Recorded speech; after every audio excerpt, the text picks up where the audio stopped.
All right, so welcome to Making the Familiar Strange. Our guest speaker today is Luke Schulte, who is the research and curriculum and research specialist here at Interfaith. He'll correct me when he gets started. And he's going to talk about interfaith interactions in the book of Nehemiah. As always, our goals are to study Abrahamic scriptural stories alongside each other, to encourage perspective taking by looking at familiar stories from new points of view. We're sort of also looking at expanding what Making the Familiar Strange is and can be. So we're always looking for new stories to share and faith traditions, practices, anything of that nature. So it's not just limited. Our ground rules, as always, are be as respectful as possible, challenge your own assumptions, speak from your own point of view, and be open to a new perspective. Sometimes learning new points of view and new versions of the familiar stories can be uncomfortable, and that's okay. Lean into that discomfort, but be open-minded to what new horizons are in store. And just a few announcements. This Thursday at 11:30 here at the Interfaith Center, we have our Coffee on the Commons. We're still finalizing the potential for an interfaith silent vigil on Tuesday, November 21st. It'll be from 5 to about 6 p.m. It'll just be a silent walk around Abraham's bridge together. And so keep an eye out for any announcements about that. On Wednesday, the 29th, we're going to have Open Hearts with Wendy, which will be about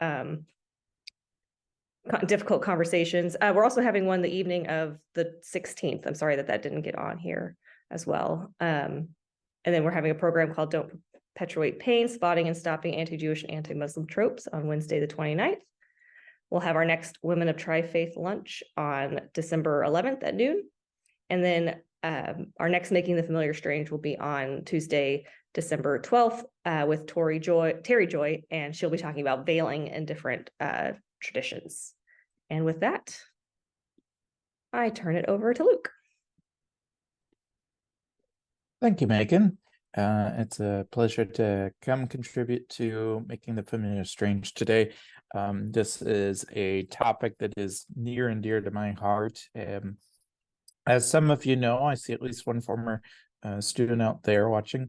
My name is Luke Schulte, and before starting out at Interfaith this past January, I taught in various colleges and universities and seminaries for about 10 years.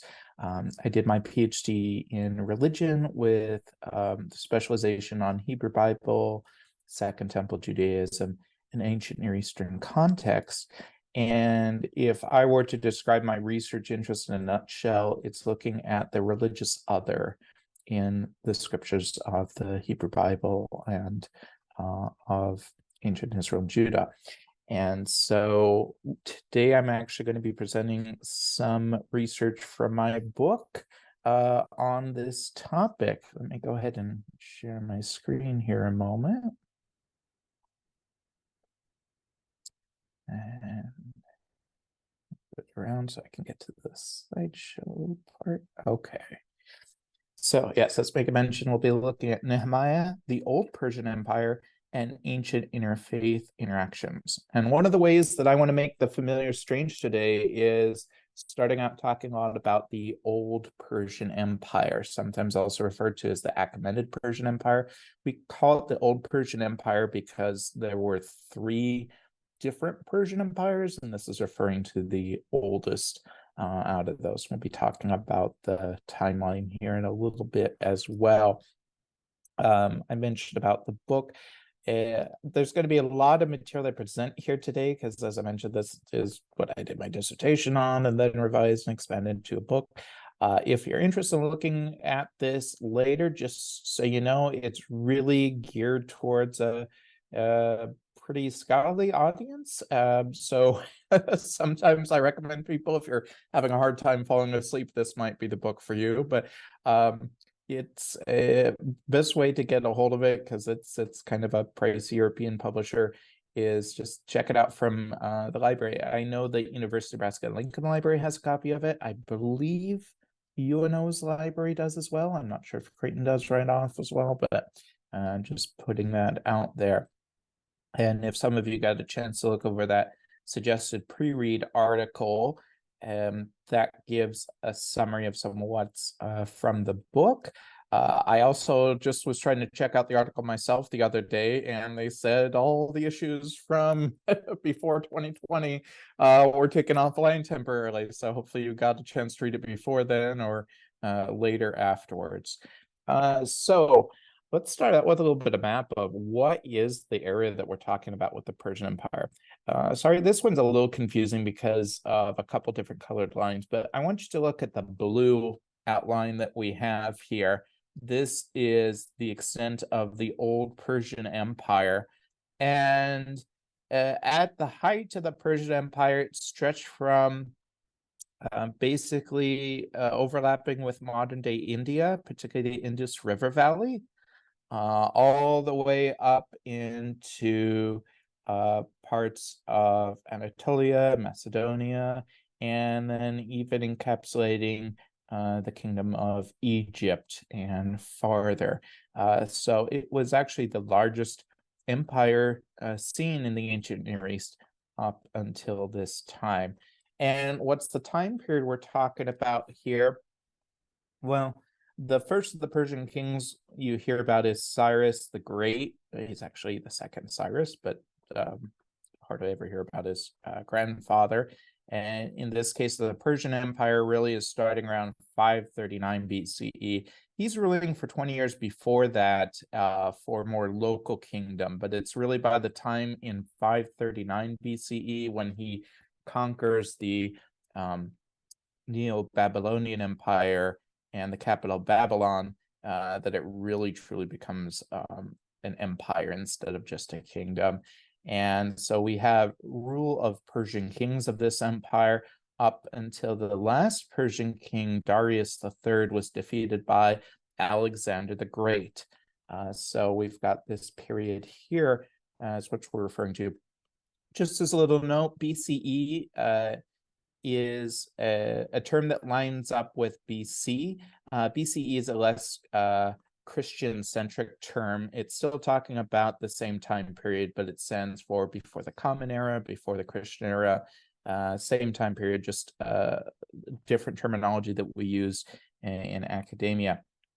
Now, looking a little bit about what's going on for ancient Judah and the people of the Hebrew Scriptures, we have in 586 the destruction of Jerusalem by the Babylonians and the beginning of the Babylonian exile. So that there's a little bit of an exile that happens before that in 597 that gets the prophet Ezekiel, but really the final big exile starts in 586, and it lasts until 539 when Cyrus of Persia conquers Babylon and allows the descendants of those Judean exiles to return to Judah, and that happens in various waves. And we'll be looking at one of those waves with parts of the book of Nehemiah here in a little bit.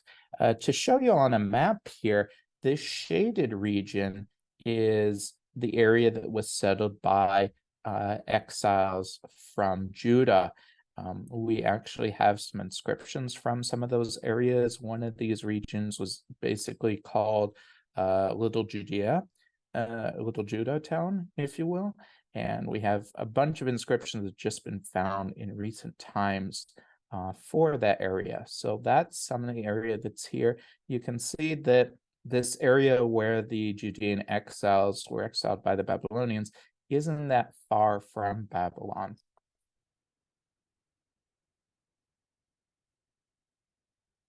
This is a little bit of an image of Persian warriors that was from the palace of King Darius at his palace at Susa.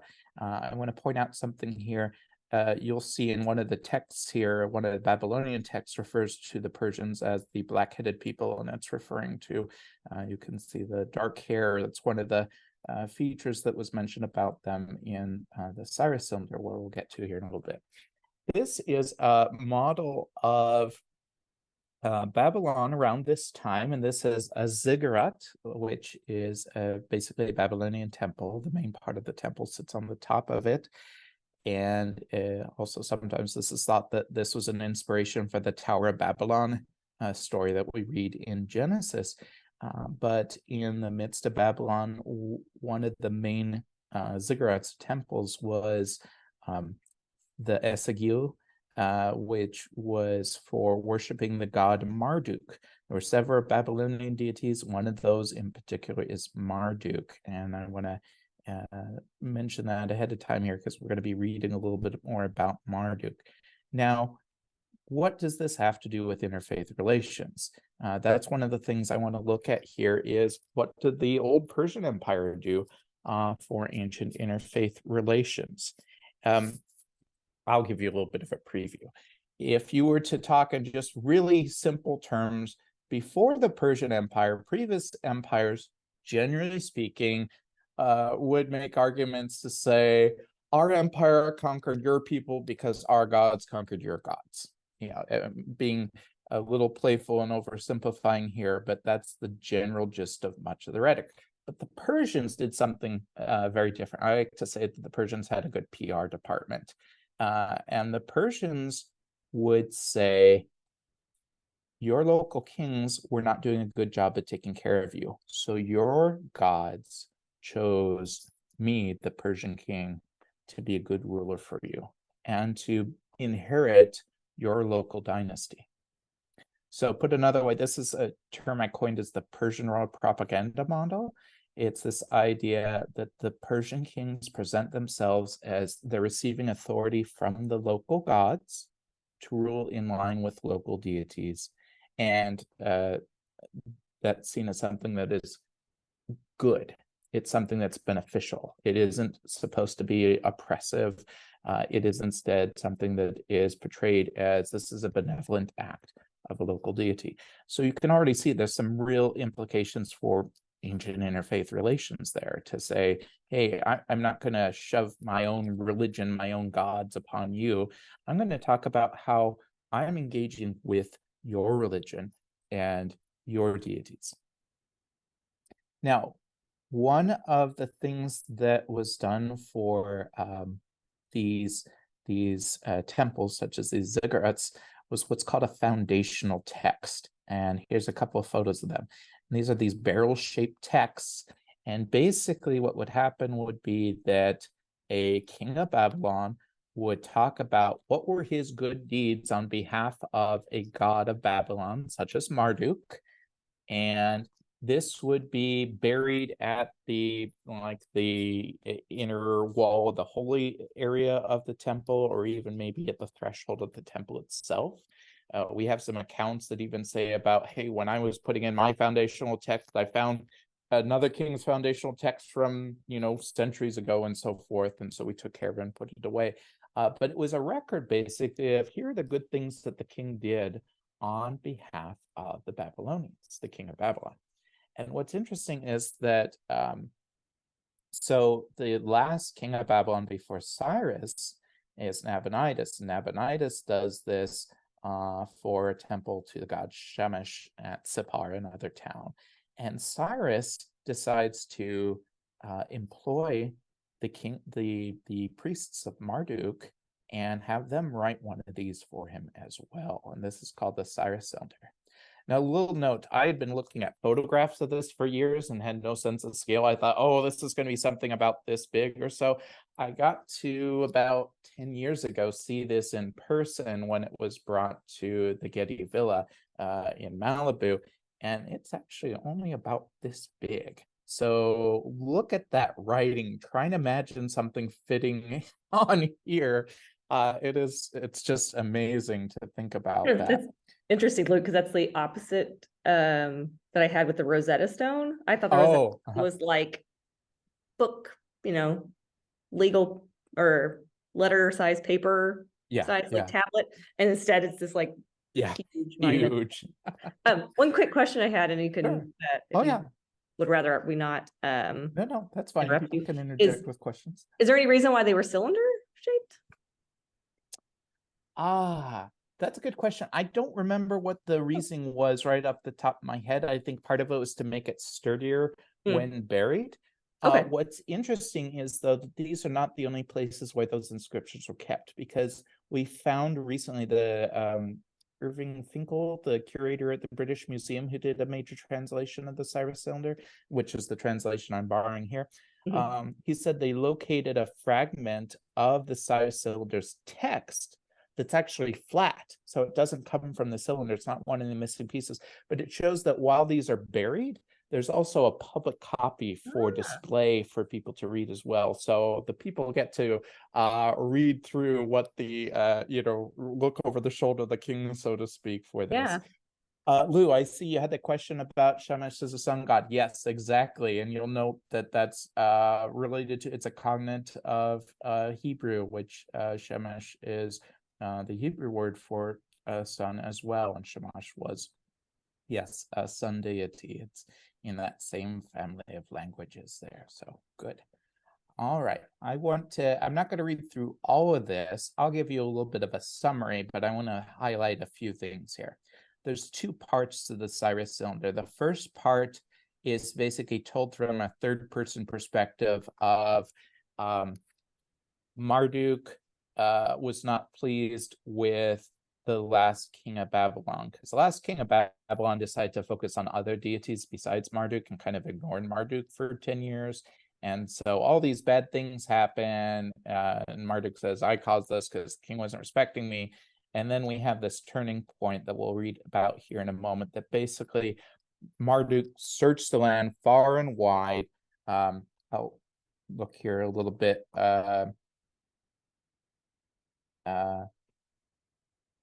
He changed his mind at the settlements, sanctuaries.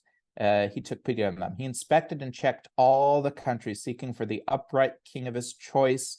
He took the hand of Cyrus, king of the city of Anshan, and called him by his name, proclaiming him aloud for the kingship over all of everything. Marduk, the great Lord who nurtures his people, saw with pleasure his Cyrus's fine deeds and true heart, and ordered that Cyrus should go to Babylon. And like a friend and companion, he walked at his side. And just to note, we won't get a chance to go into it here today, but I'm hopeful that I'll be able to come back another time to talk about some of the book of Isaiah, which has some similar language about Cyrus as well, but just a little bit of a preview for maybe coming back to that another time. Let's see. His vast troops, whose number like the water in the river could not be counted, were marching fully armed at his side. We saw that nice picture of what those Persian soldiers would have looked like. He had him enter without fighting or battle right into Shuana. That's another name for Babylon. He saved a city, Babylon, from hardship. He handed over to Cyrus Nabonidus, the king who did not fear Marduk. All the people of Tintur, which is yet another name for Babylon, all of Sumer and Akkad, nobles and governors, bowed down before him and kissed his feet, rejoicing over his kinship, and their faces shone. The Lord, through whose help all were rescued from death, and who saved them all from distress and hardship, they blessed him sweetly and praised his name.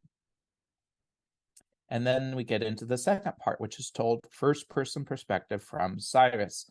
I am Cyrus, king of the universe, the great king, the powerful king, the king of Babylon. So notice he's taking on the local title, as well as other titles. King of Sumer and Akkad, king of the four quarters of the world, son of Cambyses. This gets a little confusing. There was a Cyrus the One, followed by Cambyses the First. This is Cyrus the Second, Cyrus the Great, whose son is also Cambyses the Second. So we'll be talking about Cambyses the Second here in a little bit. Whose reign, my reign, Cyrus's reign, in other words, Bel, which is another name for Marduk, and Nabu love, and with whose kingship to their joy they concern themselves. Marduk, the great Lord, bestowed on me as my destiny the great magnanimity of one who loves Babylon, and every day sought Marduk out in awe. I sought the safety of the city of Babylon and all its sanctuaries. I soothed the weariness, that's the weariness of the population of Babylon. I freed them from their bonds. Marduk, the great Lord, rejoiced at my good deeds, and he pronounces sweet blessing over me, Cyrus, the king who fears him, and over Cambyses, the son, Maesha. So this is Cambyses the second, his son, and over all my troops, that we might live happily in his presence and well-being. From Shuana, Babylon, I sent back to their places the gods who live there. And so what's being referred to here is that the last king of Babylon, called Nabonidus, one of the ways that he tried to force the loyalty of some of the other towns surrounding Babylon was to kidnap these statues of their gods from the temples and basically hold them hostage and say, you have to help defend me so you can defend your gods from being destroyed. And what Cyrus does is he doesn't destroy them or cause them damage. He says, I'm going to send these back to their home sanctuaries. And I made permanent sanctuaries for them. I collected together all of their people and returned them to their settlements. And also, people who've been exiled by the Babylonians are being returned to their settlements. And the gods of the land of Sumer and Akkad, which Nabonidus, to the fear of the Lord of the gods, had brought into Shoana, into Babylon, at the command of Marduk, the great lord, Marduk commanded Cyrus to return them unharmed to their cells, their shrines, in the sanctuaries that make them happy. So what we have here, and also this mention, which is of relevance in particular to Babylon, I strove to strengthen the defenses of the wall, Imgur and Leo, the great wall of Babylon. I completed the quay of baked brick on the bank of the moat, which an earlier king had built but not completed its work. So we have this depiction of Marduk, king of Babylon. The way that he is ruling and showing benevolence to the Babylonians is through this intermediary of Cyrus, who's called king of Babylon. Okay. And Megan, if chats come up, let me know for any questions or something. I don't have it visible right at the moment, so feel free to interject.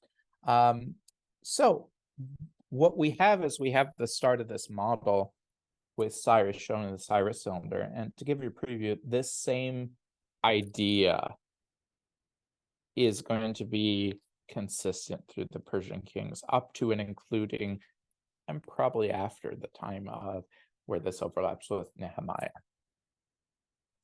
We have another source called the Nabonidus Chronicle that talks a little bit about it. It's not very well preserved for this particular part, but what it seems to indicate is that on the 4th day of the month of Nisan, son of Cyrus, Cambyses, the son of Cyrus, went to this town.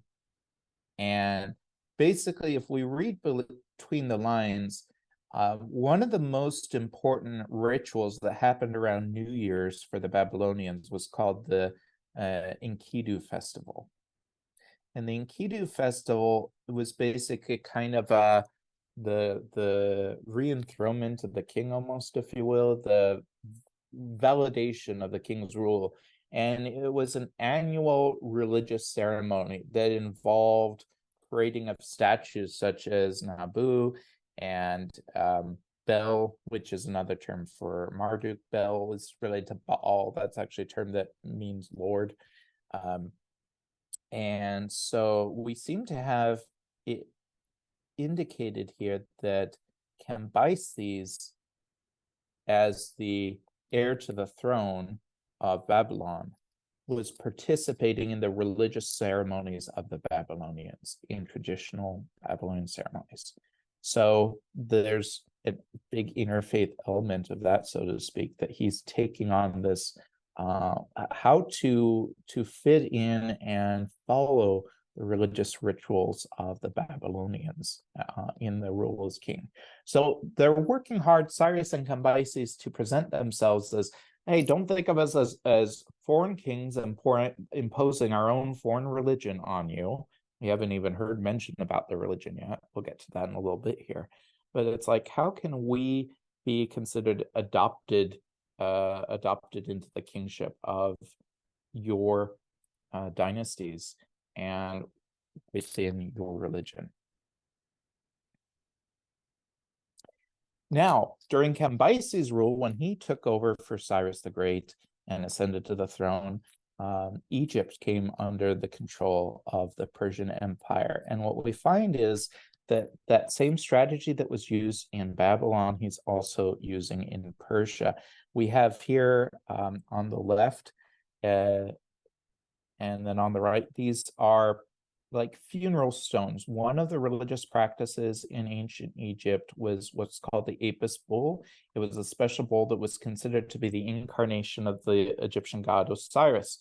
And whenever one of these bulls would pass away, there would be a big, elaborate funeral that was hosted by the pharaoh, and the pharaoh would come partake in it. And this had been going on for many centuries. And what you find is that Cambyses and then Cambyses' successor Darius do the same thing. These funeral stones from these Apis bull stelae from when they were pharaohs are the same style, and they present themselves as pharaohs bowing before the Apis bull, just as been done several times before. The Egyptians give them the names of pharaohs and use traditional pharaonic titles like King of Upper and Lower Egypt, Son of Re. Here's a little note for sharing at cocktail parties or anything else. It's pronounced Re, not Ra. Most of the time you'll hear Ra, but it's actually Re, so you can share that as you would like here. And in fact, Cambyses is given this title that is Misdwa Re, which literally means offspring of Re, son of Re. And it talks about he participated in the religious practices of pharaohs for this burial of the Apis bull. What's significant is that some later Greek sources will say that Cambyses actually killed the bull supposedly and completely did all this awful stuff that was disrespectful. But we've learned to become a little bit more suspicious of some of the Greek sources on some of this material, both because it's later, and the Greeks are not exactly impartial when it comes to the Persians. So this is a more contemporary example. It's not to say this is necessarily a completely impartial example, but it is certainly more contemporary. So we have the same model, Egyptian deities ruling well over the Egyptians through pharaohs Cambyses and then Darius. We find this also with the statue of Ujahorsnet. Ujahorsnet is an Egyptian official who serves as the high priest of the goddess Neith, that is the mother of Re. And we've got, this is Ujahorsnet's statue, and it has a nice inscription. And some of the things it says is that during Cambyses' rule, and as well as Darius's rule, both Cambyses and Darius basically supported what he was doing there at the House of Life, which was a temple to the goddess Neith, was providing supplies and so forth. His Majesty, so it's referring to either Darius or Cambyses, did this because he knew the worth of this guild in making live all that are sick, some of the duties of the priests, and making endure forever the names of all the gods, their temples, their offerings, and the conduct of their festivals. So the Persian kings are depicted as pharaohs supporting the religious establishments of that time, the Egyptian religious structures and temples and worship. And that happens later through other inscriptions too. I'm not going to go into a lot of detail with these other ones as well, but we've got from, this is the stela of Tel El Maskuta. There was basically an early canal in the area of the Nile, and this commemorates Darius's work and how the goddess Neith establishes and supports him, gives him her bow, refers to him as the goddess Neith's valiant son, and so forth. More this whole idea.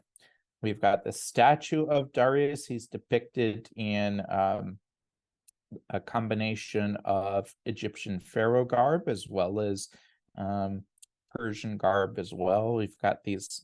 One of the nice things too is that the Persians depict the various subject people, as you can see here, in their own cultural attire and identities.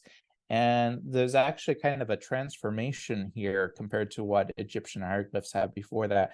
So this hieroglyph over here of this man that's kneeling, that his hands are bound behind him, is the Egyptian hieroglyph for foreigner, which also means foe, as in someone that is foreign and a foe that you tie up. But there's also this other hieroglyph that's called the Rekti bird, and the Rekti bird has its wings raised up to praise a god. And what the Persians basically did was say, let's combine those. Let's have the kneeling part that's you're used to thinking of a foreigner, but not someone who's bound, someone whose arms are free and raised up to honor the pharaoh. So you can see that's what we've got here. So it's a very transformational kind of image that's going on here. Now, with that imagery, I'm going to look a little bit more about some of the language that's before the Persians. We've got some other kinds of depictions. This was quite a long time before this. A typical kind of way of kings being portrayed as larger than life, usually with some sort of royal bow, some sort of crowned horns, and so forth. They're trampling upon their enemies that they're defeating, and then we'll have some sort of religious imagery of a solar disk or something that usually is some sort of a symbol of a god or god supporting their rule. Some close-ups there. He's larger than life, but trampling over his victims. Similarly, we have this Anubanini relief from about 2000 BCE. The left's a photograph. The right shows what it looked like a little bit better. You can see here we have the king stepping upon an enemy. We've got a goddess. We know it's a goddess because she's floating above the ground. She's not walking upon it. She's holding a kind of a disc, a symbol of power. We've got that solar disc also here. And she's bringing forth a couple of rebels who are depicted as smaller. These are underfoot. They're shown naked. It's shown in a very unflattering kind of light for these. But the Persians do something very different. They take those kinds of symbols and they transform them quite a bit. So here we have, during Darius's rule, we have this in Iran. That's Iran, modern day Iran is where the heart of the Persian Empire was. And we have this cliff that has, in Persian language and symbols, we've got Darius here. And the text talks about the people who rebelled when Darius came to power. There was a little bit of a long story short, there was a little bit of debate on who should be the next ruler, and eventually in the midst of that debate, some of the various subject nations decided we're going to rise up and rebel, and these are the leaders of those rebellions. Now, what can anyone tell me are some of the differences for how these depictions are compared to those previous two that we just looked at?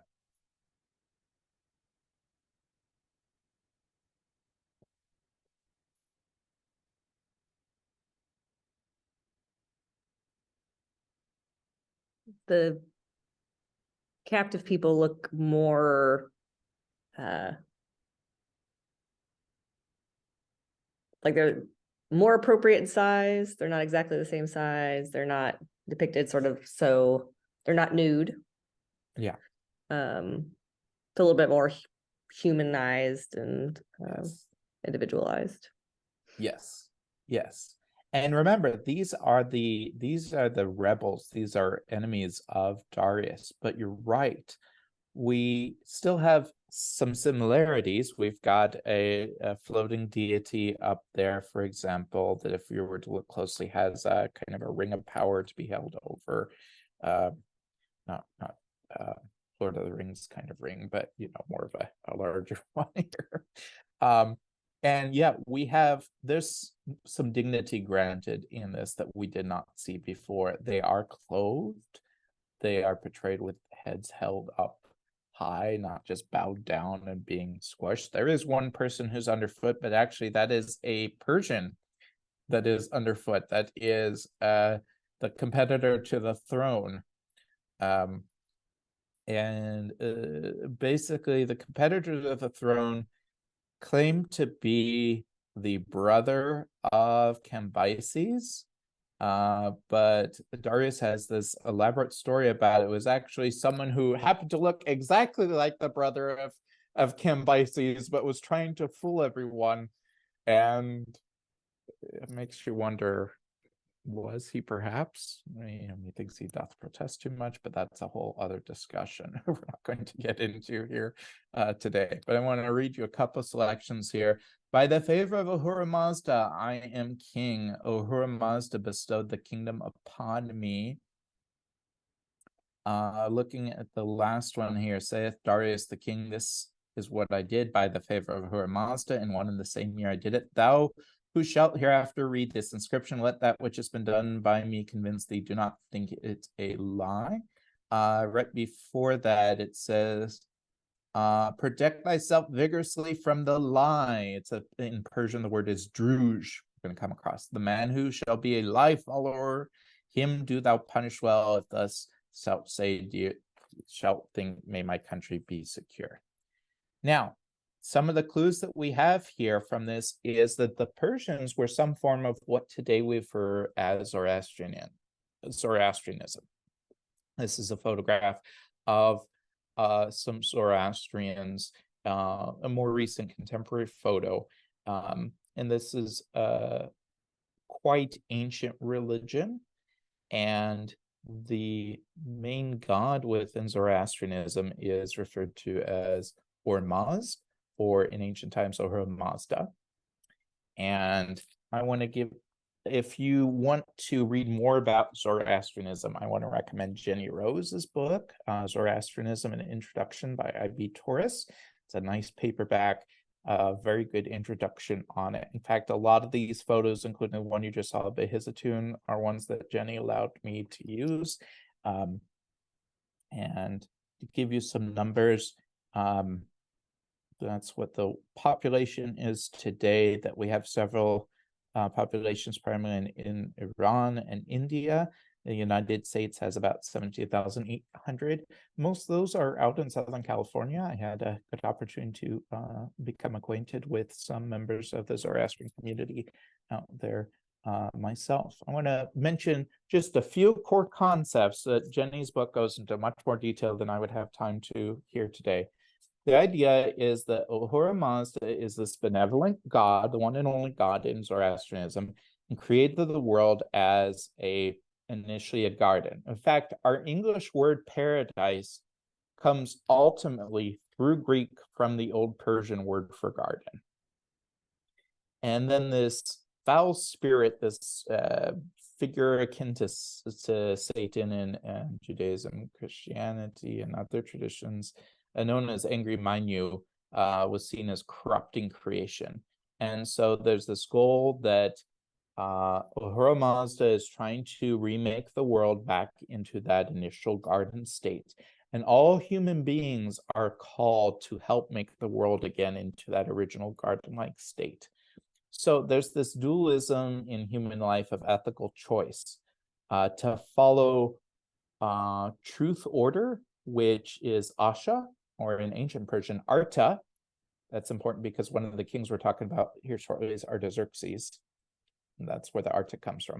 Or Druj, the lie, chaos. And we heard mention in that inscription about the lie and the lie follower. So one should follow Ahura Mazda and Asha versus the lie. If you were to describe the ethos of Zoroastrianism in a nutshell would be good thoughts, good words, good deeds. The idea that there's a thought realm as well as a physical realm. And you want to put good into those realms. Good thoughts, good words, good deeds. And I'm going to skip over this here for now. But it's with that concept that Darius and probably clear back to Cyrus are operating within this kind of worldview, if you will. And so we've got more this image of look at the various subject nations. They aren't being squished underfoot. They're holding people up lightly here. So we've got this kind of image here all over the place. The Persians are depicting, instead of the king, Persian king, like other kings squishing people underneath, their subject people hold them up. They are held up by their subject people. And as you can see, like over here to the left, it's not burdensome. So that is a very inclusive of very different kinds of cultural and therefore also religious identities in the ancient Near East. I'm seeing the time here, so we're going to continue moving on here a little bit. But during the Persian period, they had various provinces that were divided up, and the province of Yehud or Judah is this shaded area here. They refer to this larger area as over the river. That's because since the Persian capitals are over this way, it goes over the Jordan River over to here. And let's take a look at the book of Nehemiah. Would someone like to read this part here? It sets the stage. I can read that. Sure. The words of the way I learned to pronounce it, Nehemiah, son of Hakaliah, in the month of Kislev in the 20th year, when I was in Susa, the capital, one of my brothers, Hanani, came with certain men from Judah, and I asked them about the Jews that survived, those who had escaped the captivity, and about Jerusalem. They replied, the survivors there in the province who escaped captivity are in great trouble and shame. The wall of Jerusalem is broken down, and its gates have been destroyed by fire. When I heard these words, I sat down and wept and mourned for days, fasting and praying before the God of heaven. Thank you. And you notice I highlighted God of heaven. We're going to talk about that a little bit more. In Hebrew, it's Elohei HaShamayim. This is not one of the most common terms that's used of the God in Hebrew Bible. And we'll come back to that in just a moment. But I just want to make you aware that he's doing this. And we have this whole prayer, and he's associating God of heaven with the direct name for Adonai here. So it's clearly he's talking about the God of Israel. And I want to look towards the end of this prayer. Someone read verse 11 to the end here.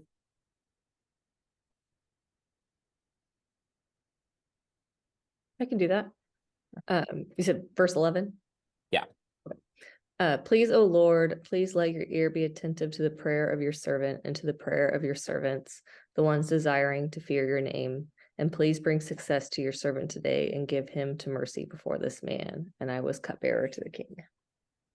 So we have a little bit of mystery here. It's like, please bring success to your servant today. So to Nehemiah, and give him, Nehemiah, to mercy before this man. Now, who's this man that's supposed to have mercy on Nehemiah?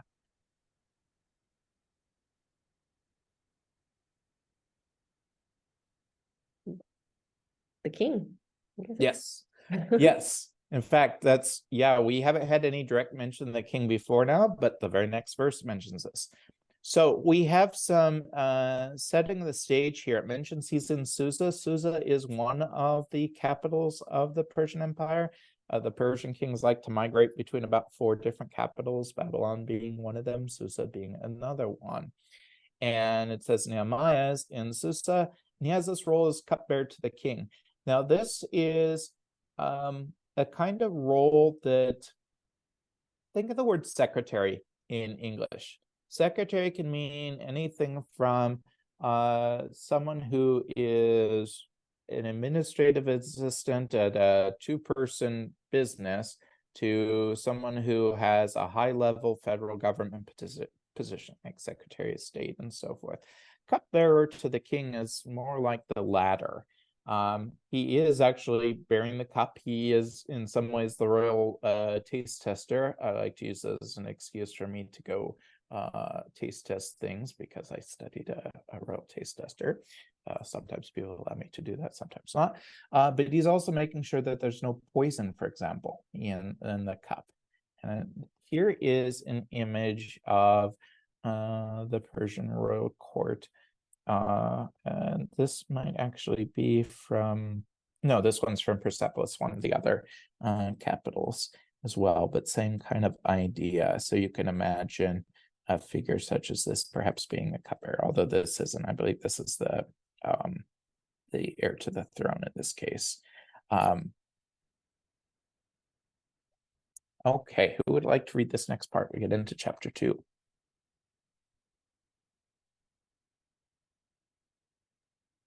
Gary's not jumping up and down, so there's Gary. I can read it. Come on, Gary. I can read it. This whole slide. Sure. And it was in the month of Nisan, on the 20th year of Artaxerxes the king. Wine was before him, and I lifted the wine and gave it to the king. And I was not bad before him. And the king said to me, "Why is your countenance bad? And you, there is not illness to you. Surely this is not a bad heart." And I was very much afraid. And I said to the king, "O king, may you live forever. Why should not my countenance be bad when the city of the house of the graves of my ancestors is desolate, and its gates were consumed with fire?" Now, notice Nehemiah gets very much afraid, he says. Okay, so your job is to make sure that the king doesn't get poisoned. And the king's looking at you and he senses is there a bad heart in you? What's going on here? So what's going on here, why he's very much afraid, is he's wondering, is the king questioning if the reason I'm upset is because I'm about to try and assassinate the king? So that's part of what's going on here. And he's saying, no, not at all. May you live forever. That's why he's saying that very specifically. So I want you to live forever. No, the reason I'm upset is because the city of the house of the graves of my ancestors is desolate. He doesn't mention that it's Jerusalem. It is Jerusalem, but Jerusalem has a history of in the ancient Near East of trying to rebel against larger empires. So it might be very diplomatic that he does not mention Jerusalem by name here yet. And so I want to read just part of this. And the king said to me, "Concerning this, what is it you're seeking?" Oh, sorry, I just lost my thing here. Wait just a second here. And I prayed to the God of heaven, and I asked the king. Okay, I want to pause it here a moment. We have, in the midst of this, before he asks the king, he prays to the God of heaven. Now, the Hebrew word that means pray literally is meaning to ask something of someone, such as God.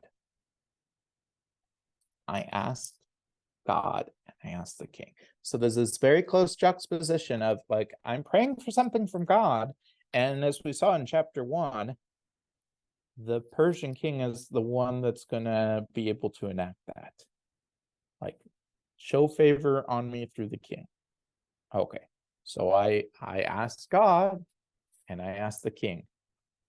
If concerning the king it is good, and if your servant is pleasing before you, that you send me to Judah, to the city of the graves of my ancestors, that I may rebuild it. And the king said to me, and the queen consort was sitting at his side, "How long will your journey be, and when will you return?" And it was pleasing to the king. So by saying it was pleasing to the king, it's showing it's met the criteria. Concerning the king, it was good. It was good. It was pleasing. And he would send me. Then he makes some further requests. Give me letters that the governors of that region will allow me to pass, and letters to the keeper of the garden that is the king, that he may give me wood to construct the gates of the citadel that is of the temple, and for the wall of the city, and for the house that I would come into it. And the king gave to me in the likeness of the good hand of my God concerning me. So the granting of the answering of God's prayer is through what the king has done. The other thing I want to point out is that when Nehemiah uses the term God of heaven when talking to the Persian king, he's using a term that is not specifically exclusively Israelite. He's engaging in what I would call good ancient interfaith dialogue. He's saying, let's talk about a term you and I can both agree upon. Okay? God of heaven would be a perfectly appropriate term to refer to Ora Mazda, and a perfectly appropriate term to refer to the God of Israel. And Nehemiah is choosing this, I think, very wisely and in his approach. And also, I don't think the Persian king would necessarily have any problem with saying that oh, yes, question of who the king is at this time. It is Artaxerxes, probably Artaxerxes the first. Yeah. In fact, one of the confusing things with Ezra and Nehemiah is both Ezra and Nehemiah refer to an Artaxerxes as king, but it doesn't say which of the three Artaxerxes it is. Nehemiah, almost certainly, all scholars are generally in consensus that it must be Artaxerxes the first in Nehemiah's case. Some debate about Ezra, but I'm not going to get into that here. And so this is Artaxerxes. This is, you've got Cyrus, Cambyses, Darius, Xerxes, Artaxerxes. So the time period we're talking about here, we'll get to in a little bit. I've got another slide here coming up here sooner. Maybe it was back a couple slides. Hang on one second. Artaxerxes is 465 to 424 BCE. I would date Nehemiah's activities to within the book of Nehemiah are taking place between 445 and 433 BCE. Luke, I'm just giving you about a 5-minute warning. Yeah. So Anyone? yeah, good point here. So in fact, this is a good place. I'm not going to get into here later. I got a chance to dig. It was probably the Persian palace for Yehud. That's a reconstruction of it. And so it might be some of what Nehemiah is referring to and so forth. But I do want to point out one other thing about this fortress. This is just right on the outskirts of Jerusalem. In fact, you can see, you can actually see the center of Old City, Jerusalem, from the hilltop where Ramat Chel is, this Persian palace. And we found that there was actually it's the only monumental architecture from the Persian period. And it also had this royal garden, which if you look at this tree, we know it was planted in this garden because the pools that we discovered here had to be replastered constantly to keep them watertight, and plaster captures pollen. The nice thing is pollen can only come from living plants. It can't come from plants that have been killed in transport. It's only plants that are rooted and growing. And we found the etrog, the citron plant, that was first introduced to Judah at this time. The closest before that was the Indus River Valley, the far end of other end of the Persian Empire. That's some the etrog here. And so why I want to mention this here too is that I think that even with what the Persian kings were doing for having, or the Persian Empire was doing with having these Persian royal palaces and planting these gardens in what's very much almost desert area, is showing their efforts to re-gardenify the world, so to speak, to create a word there. They're re-gardenifying the world by the diverse plants of the empire, but also the diverse peoples and religions of their people. Think of how they depict their subject peoples in with dignity, with not being squashed by the king, but upholding the king, and in their local religious customs, their local cultural attire. It's a very inclusive perspective, and Nehemiah is functioning within that to also take, how can I, within not abandoning my own religious identity, but finding ways to engage with and even see someone of a completely different religion as manifesting my God's will in a very positive way to me, without ever having to change their own religious identity, and finding a way to cross those bridges. So I didn't leave a lot of time for questions, but please do at this point if you have any.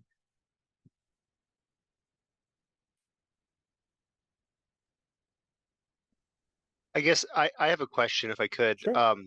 You kind of said that it sounds a lot like the Persian Empire was genuinely more benevolent than some of the other empires in the area, but you also said that they had a good PR team. And I'm wondering, to what extent is this Persian imperial propaganda, and to what extent did they actually take their religious beliefs seriously and want to cultivate this diverse garden? No, that's an excellent question. And that's also the question that is very difficult for historians to weigh exactly where that is. I would say the reality is somewhere in between. I would say that I believe that the Persian kings, at least public facing, it's really hard to tell what's going on privately for them, but at least public facing, and even public facing so much that it's affecting the ways that they are buried, are emblematic of Zoroastrian beliefs, or at least some sort of maybe proto-Zoroastrianism, if you want to get too very technical about it. But I believe that these efforts and these strategies were win-win for them. In other words, I think it wasn't just good PR for the sake of trying to be deceptive in some way, but I think they realized we can inspire a lot more loyalty by our subject people if we treat them nicely, like nice, decent human beings, and don't try and force our own culture and religion upon them.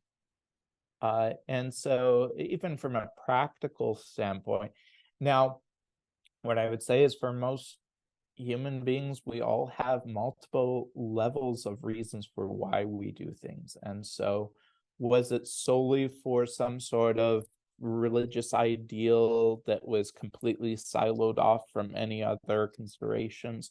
No, I don't think we can say that. But I think that I don't want to get rid of the idea that there was a real sincerity in that overlapped with very practical reasons at the same time, too. Excellent questions. Well, thank you, Luke. That is right at 1 o'clock. So we will end here, but I'll send out the link to this recording for some other people that are registered that weren't able to attend. But thank you for joining us, and we hope you'll join us in the future for our Making the Familiar Strange. And thank you to Luke, who I know has more topics in mind for future sessions. So we're looking forward to that. So thank you all, and till next time, take care.